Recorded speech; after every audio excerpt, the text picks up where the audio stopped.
I would like to tell you a few personal stories about what I like to call the danger of the single story. I grew up on a university campus in eastern Nigeria. My mother says that I started reading at the age of 2, although I think 4 is probably close to the truth. So I was an early reader, and what I read were British and American children's books. I was also an early writer. And when I began to write at about the age of 7, stories in pencil with crayon illustrations that my poor mother was obligated to read, I wrote exactly the kinds of stories I was reading. All my characters were white and blue-eyed. They played in the snow. They ate apples.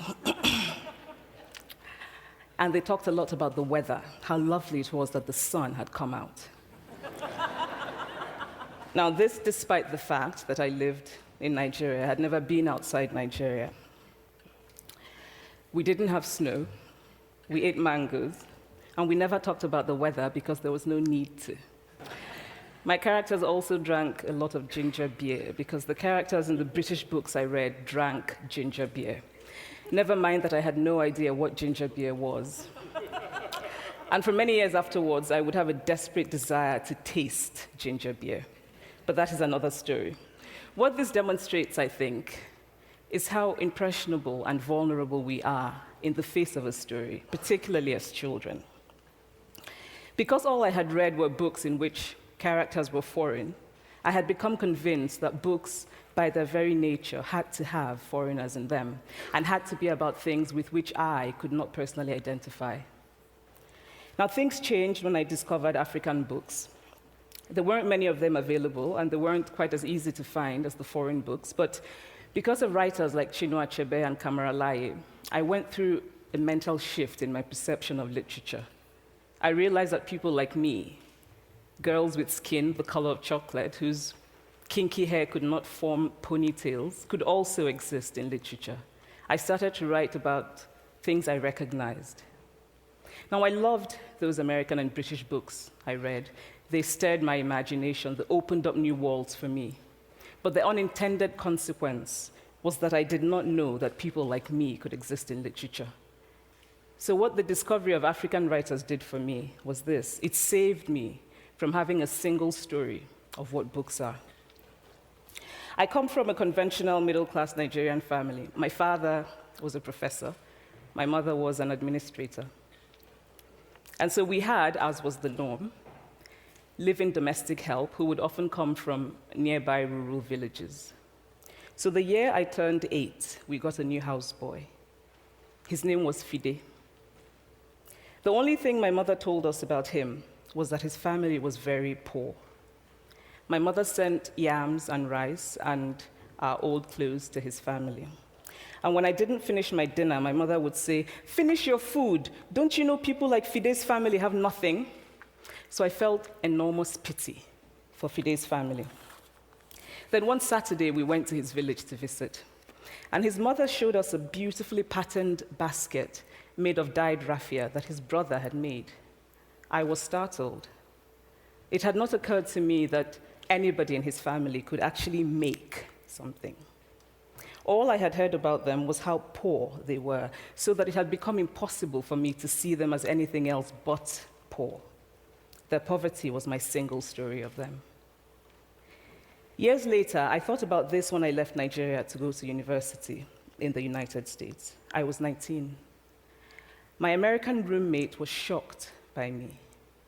She asked where I had learned to speak English so well and was confused when I said that Nigeria happened to have English as its official language. She asked if she could listen to what she called my tribal music, and was consequently very disappointed when I produced my tape of Mariah Carey. She assumed that I did not know how to use a stove. What struck me was this. She had felt sorry for me even before she saw me. Her default position toward me, as an African, was a kind of patronizing, well-meaning pity. My roommate had a single story of Africa, a single story of catastrophe. In this single story, there was no possibility of Africans being similar to her in any way, no possibility of feelings more complex than pity, no possibility of a connection as human equals. I must say that before I went to the US, I didn't consciously identify as African. But in the US, whenever Africa came up, people turned to me, never mind that I knew nothing about places like Namibia. But I did come to embrace this new identity, and in many ways, I think of myself now as African, although I still get quite irritable when Africa is referred to as a country, the most recent example being my otherwise wonderful flight from Lagos 2 days ago, in which there was an announcement on the Virgin flight about their charity walk in India, Africa, and other countries. So after I had spent some years in the US as an African, I began to understand my roommate's response to me. If I had not grown up in Nigeria, and if all I knew about Africa were from popular images, I too would think that Africa was a place of beautiful landscapes, beautiful animals, and incomprehensible people fighting senseless wars, dying of poverty and AIDS, unable to speak for themselves, and waiting to be saved by a kind white foreigner. I would see Africans in the same way that I, as a child, had seen Fide's family. This single story of Africa ultimately comes, I think, from Western literature. Now, here's a quote from the writing of a London merchant called John Locke, who sailed to West Africa in 1561 and kept a fascinating account of his voyage. After referring to the black Africans as beasts who have no houses, he writes, "They are also people without heads, having their mouths and eyes in their breasts." Now, I've laughed every time I've read this, and one must admire the imagination of John Locke.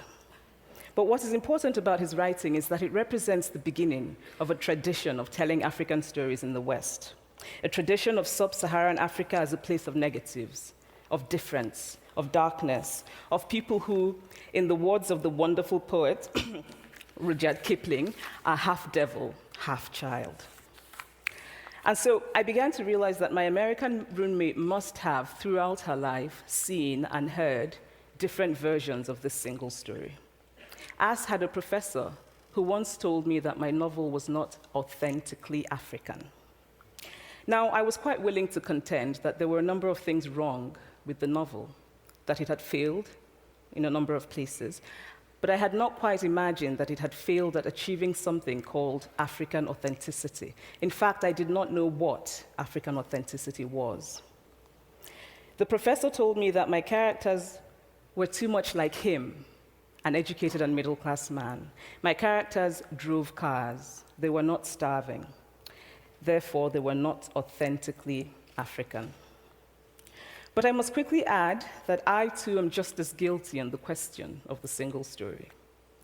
A few years ago, I visited Mexico from the US. The political climate in the US at the time was tense, and there were debates going on about immigration. And, as often happens in America, immigration became synonymous with Mexicans. There were endless stories of Mexicans as people who were fleecing the healthcare system, sneaking across the border, being arrested at the border, that sort of thing. I remember walking around on my first day in Guadalajara, watching the people going to work, rolling up tortillas in the marketplace, smoking, laughing.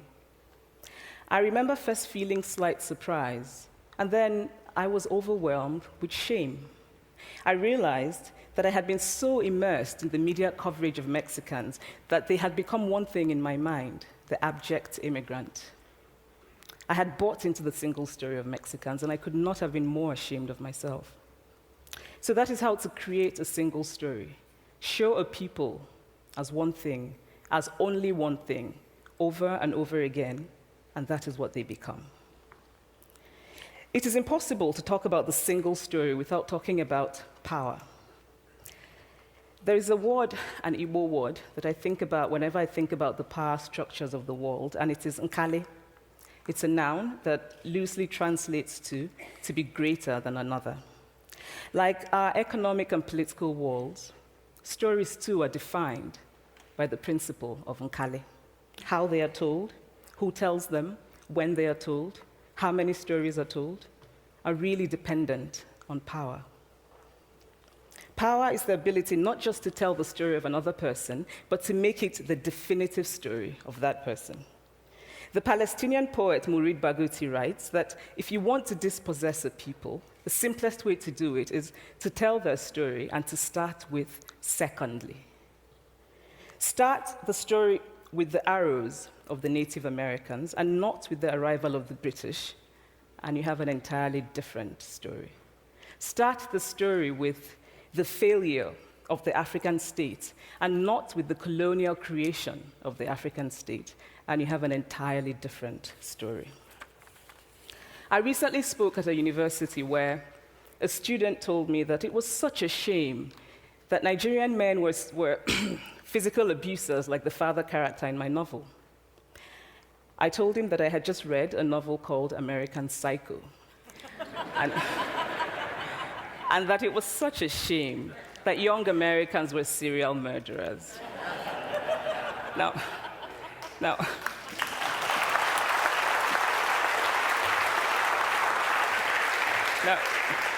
obviously, I said this in a fit of mild irritation, but it would never have occurred to me to think that just because I had read a novel in which a character was a serial killer, that he was somehow representative of all Americans. And now, this is not because I'm a better person than that student, but because of America's cultural and economic power, I had many stories of America. I had read Tyler, Updike, and Steinbeck, and Gateskill.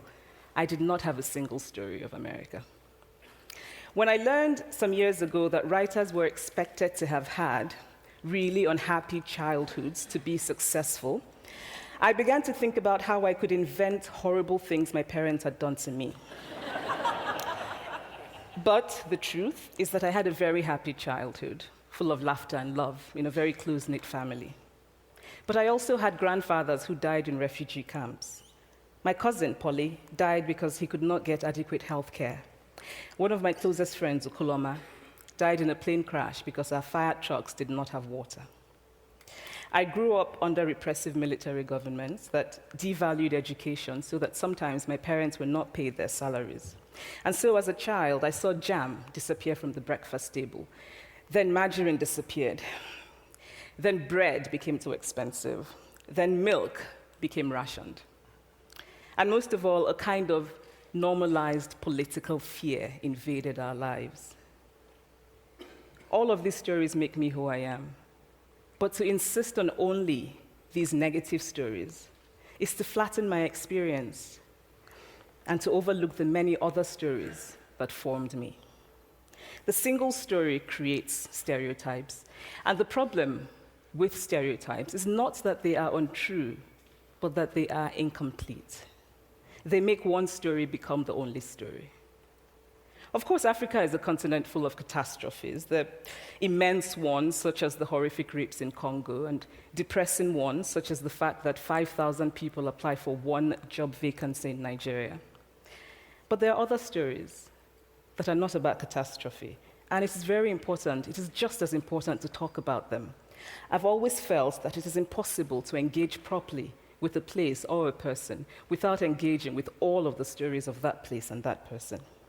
The consequence of the single story is this: it robs people of dignity. It makes our recognition of our equal humanity difficult. It emphasizes how we are different rather than how we are similar.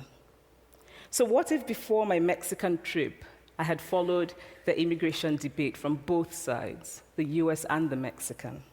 What if my mother had told us that Fide's family was poor and hardworking?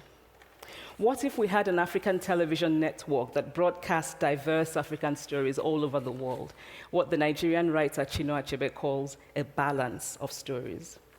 What if my roommate knew about my Nigerian publisher, Mukhtar Bakare, a remarkable man who left his job in a bank to follow his dream and start a publishing house? Now, the conventional wisdom was that Nigerians don't read literature. He disagreed. He felt that people who could read would read if you made literature affordable and available to them. Shortly after he published my first novel, I went to a TV station in Lagos to do an interview. And a woman who worked there as a messenger came up to me and said, "I really liked your novel. I didn't like the ending. Now you must write a sequel, and this is what will happen." And she went on to tell me what to write in the sequel. Now, I was not only charmed, I was very moved. Here was a woman, part of the ordinary masses of Nigerians who were not supposed to be readers. She had not only read the book, but she had taken ownership of it and felt justified in telling me what to write in the sequel. Now, what if my roommate knew about my friend, Fumi Yonda, a fearless woman who hosts a TV show in Lagos and is determined to tell the stories that we prefer to forget? What if my roommate knew about the heart procedure that was performed in the Lagos hospital last week? What if my roommate knew about contemporary Nigerian music, talented people singing in English and Pidgin and Igbo and Yoruba and Ijo, mixing influences from Jay-Z to Fela to Bob Marley to their grandfathers? What if my roommate knew about the female lawyer who recently went to court in Nigeria to challenge a ridiculous law that required women to get their husband's consent before renewing their passports? What if my roommate knew about Nollywood, full of innovative people making films despite great technical odds, films so popular that they really are the best example of Nigerians consuming what they produce?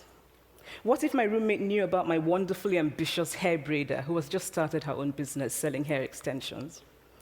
Or about the millions of other Nigerians who start businesses and sometimes fail, but continue to nurse ambition? Every time I am home, I am confronted with the usual sources of irritation for most Nigerians: our failed infrastructure, our failed government, but also by the incredible resilience of people who thrive despite the government rather than because of it. I teach writing workshops in Lagos every summer, and it is amazing to me how many people apply, how many people are eager to write, to tell stories. My Nigerian publisher and I have just started a nonprofit called Farafina Trust, and we have big dreams of building libraries and refurbishing libraries that already exist and providing books for state schools that don't have anything in their libraries, and also of organizing lots and lots of workshops on reading and writing for all the people who are eager to tell our many stories. Stories matter. Many stories matter. Stories have been used to dispossess and to malign, but stories can also be used to empower and to humanize. Stories can break the dignity of a people, but stories can also repair that broken dignity. The American writer Alice Walker wrote this about her southern relatives who had moved to the north, and she introduced them to a book about the southern life that they had left behind. They sat around reading the book themselves, listening to me read the book, and a kind of paradise was regained. I would like to end with this thought, that when we reject the single story, when we realize that there is never a single story about any place, we regain a kind of paradise. Thank you.